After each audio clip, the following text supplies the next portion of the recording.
In this tutorial, you'll learn how to lock rows and columns in Smartsheet to prevent accidental edits and keep important project data protected.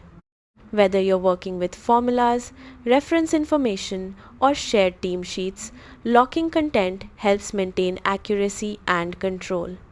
To lock a column, simply right-click the column header and select Lock Column. A small lock icon will appear beneath the column name, indicating that the column is now protected from unauthorized changes. This is especially useful for formula columns, project IDs, or other critical information that shouldn't be modified. If you ever need to make changes later, click the lock icon beneath the column name and confirm the unlock action. Smartsheet will remove the protection and allow edits again. To lock a row, hover over the row number on the left side of the sheet and click the three-dot menu that appears. Select Lock Row and Smartsheet will place a lock icon next to the row.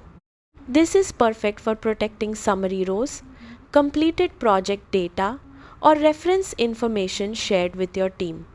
When you're ready to edit the row again, click the lock icon and confirm the unlock request. Smartsheet includes a confirmation step to help prevent accidental changes. That's it. Locking rows and columns is a simple but powerful way to keep your Smartsheet data secure and organized. Thanks for watching.